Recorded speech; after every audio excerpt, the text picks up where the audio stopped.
Group 1 appeal పిటిషన్లపై Telangana హైకోర్టులో విచారణ జరిగింది. గ్రూప్ 1 సెలక్షన్స్ లిస్టును రద్దు చేస్తూ సెప్టెంబర్ 9న సింగిల్ బెంచ్ తీర్పు ఇచ్చింది. మెయిన్స్ పునఃమూల్యాంకనం చేయాలని సింగిల్ బెంచ్ ఉత్తర్వులు జారీ చేసింది. ఇక మెయిన్ మూల్యాంకనం పారదర్శకంగా జరిగిందని ఏజీ సుదర్శన్ రెడ్డి తెలిపారు. సింగిల్ బెంచ్ తీర్పుపై ఇప్పటికే సీజే ధర్మాసనం స్టే విధించింది.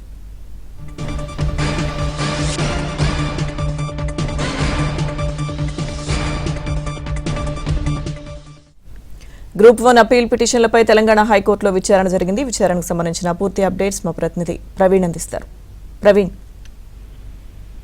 గ్రూప్ 1 అప్పీల్ పిటిషన్లకు సంబంధించి తెలంగాణ హైకోర్టు విచారణ జరిగింది. ఇప్పటికే సింగిల్ బెంచ్ ఇచ్చినటువంటి తీర్పును డివిజన్ బెంచ్ లో ఇటు టీఎస్పీఏ తో పాటు ఇప్పటికే సెలెక్ట్ అయినటువంటి వారు సవాల్ చేయడంతో దానిపైన విచారణ జరిపింది. గ్రూప్ 1 నియామకాలు చేపట్టవచ్చని తుది తీర్పుకు లోబడి ఉంటాయంటూ కూడా సీజే ధర్మాసనం ఆదేశాలు ఇచ్చినటువంటి పరిస్థితి కనబడుతుంది. ముఖ్యంగా గ్రూప్ 1 సెలక్షన్ లిస్టు రద్దు చేస్తూ సెప్టెంబర్ 9న సింగిల్ బెంచ్ తీర్పు ఇచ్చింది.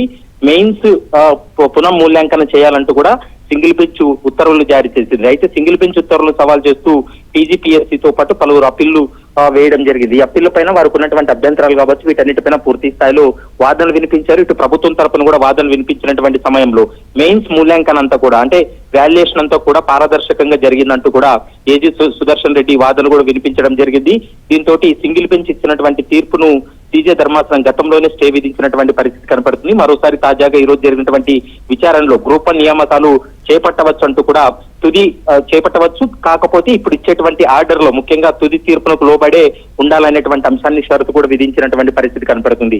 ఎట్టకేలకు గత కొద్ది రోజులుగా ఈ గ్రూప్ 1 వ్యవహారానికి సంబంధించి ఇటు సింగిల్ బెంచ్ లో ఇటు డివిజన్ బెంచ్ లో విచారణ కొనసాగుతున్నటువంటి నేపథ్యంలో టీజీపీఎస్సీకి అయితే మాత్రం కొంత ఊరట లభించిందనేది స్పష్టంగా అర్థమవుతుంది. Right, thank you Praveen.